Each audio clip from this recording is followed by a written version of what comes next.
Hello. Jason, Hey, how's it going? I'm good. How about you? Good, good, good. Well, nice to speak with you. My name's Justin Kantor, and I write for the site soulmusic.com. And I've been enjoying your album a lot the last few days, so it's a pleasure to Oh, thank speak you with so you. much. You're welcome. Oh, the pleasure's mine. Thank you. I appreciate that.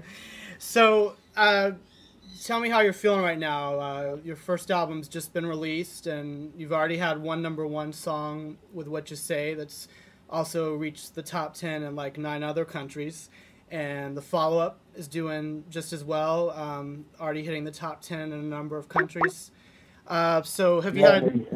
number one in several countries as well, man. It's an amazing feeling. I mean, it's incredible. I mean, I've been working towards this my whole life, and to finally see everything come to fruition is definitely unparalleled. I've never experienced such fulfillment and joy ever in my life. And is there any aspect that's taken you most by surprise about the experience? Or just different than what you were used to when you were planning for all this? Oh, definitely. I mean, my life is totally different. In terms of like definitely being noticed and the way when I go into a room, how the room is kind of different when I step in the room. Is kind of everybody kind of stops what they're doing. They're like, is that? Uh huh. And, So the um, reactions. yeah, and the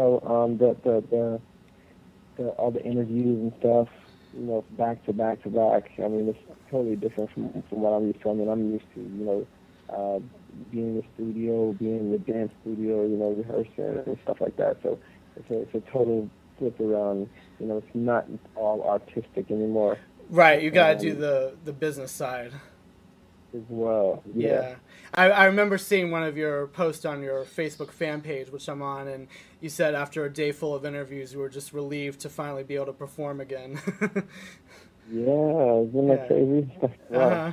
So tell me about the making of the album, because obviously you've had some songs out online over the last few years, and you've already hit it big with your singles, but the album's just coming out now. So how long did it take to produce it, and what period of time were the songs written over? Uh, Throughout 8 months, I recorded 300 songs. Wow. You know, uh, I wanted to have the perfect album, so I worked, very, very hard.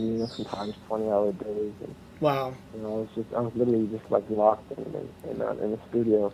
I went through J.R. Rodham's whole archive of beats, from beats he's been making for years. I went through his whole archive, and I really, really put my heart and soul into this record. I wanted something that was special. I wanted something that someone could pop in and just let it ride Hmm. without having to search for, good songs. So how did you narrow it down to the final nine that you chose? Basically, with the team of professionals that I trust and myself, we sat down and, you know, song by song, just you know, stripped them down and kind of, figured why some songs would make it and why some shouldn't, and you Hmm. know, you got down to like a final 20 that was probably like really, really good, and then you narrow it down from there. I mean, 20 spine tingers, and then after you've narrowed it down to 20, then you figure out which songs will work best on the album.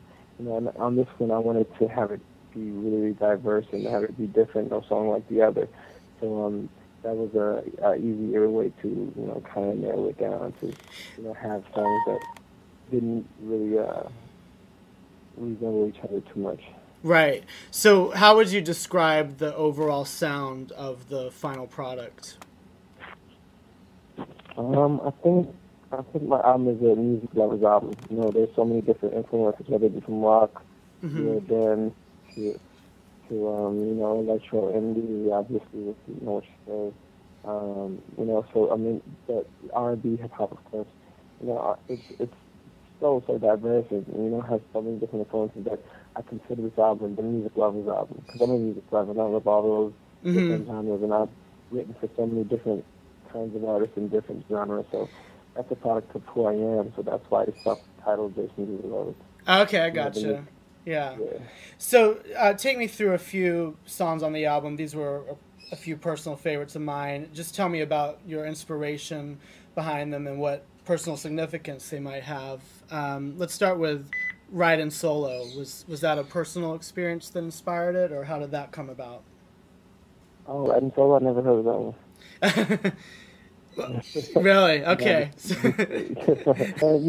there's quite a ruckus going on about Riding Solo, man, because Riding Solo is like really high on iTunes right now, and it's not even a single, which is pretty crazy. Um, Riding Solo was inspired by a past relationship that I had. Hmm. It was basically celebrating being single and getting over the relationship. It's a celebration about being single. It's not a bad thing to be single. Hmm. And after a breakup, people need to feel okay. People need that support system. So I feel like Riding Solo is that support system that like I'm good by myself. I can make it by myself. It's all right. Kind of having that breathing time. Exactly. That's exactly what it is. It's that breath of fresh air. Uh huh. Well, because you said I'm finally doing me, and it feels so right. So. Yeah. And You told me to get my shit together, and now I got my shit together. right, doing it in your own way though. Yeah. And then on The Sky's the Limit, you start off saying it's like a dream come alive for the very first time, and I wish I could freeze you and me in this moment of time. And you've got kind of an interpolation of the Flashdance theme in that as well. So what brought that song and production together? You know, like I spoke of lyrics, the different types of music. Mm-hmm. To bring musical theater and it was really really cool. Jr. Was a fan of it, and when he played for me, I was obviously all for it. Mm-hmm. I immediately grabbed the microphone and went in the booth, and Uh-huh. the words really came easy for this one for some reason. I don't know why, but it just came out. So it was kind of a spontaneous creation. It wasn't like you sat down and said, "Okay, I'm going to say X, Y, and Z," but you just kind of went off the feel of his idea and his beats, and then came in with your melodies on the spot. Yeah, basically what I did was I went back to that. I wanted to make a love song about not something that's so deep, but a love that's like right in the beginning. It's still in the honeymoon stage. Uh huh. There's no problems yet. It's just all good. So I went back to that moment, that I felt before, and that came up with this track. And then you tapped into kind of an everyday situation that we can get caught in with the song "Love Hangover," and in that in that you sing "I like a challenge," so I proceeded to speak. One drink turned into two drinks. When I woke up, I saw her laying next to me. So, how did that? Where were you at that point when you came up with that song? Yeah, that happens all the time. It's more like the college life kind of thing. Mm-hmm. So I just went back to experiences that I've had, and pulled out of a few of them. It's not one time that it happened. It's not like I pulled from one specific situation. Right. I pulled from several situations to create this song.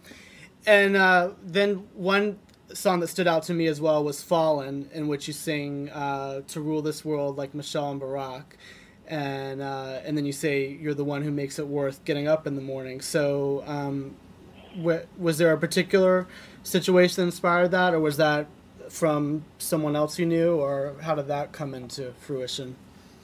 Yeah, that one was definitely something that I pulled from real life, and I went back to.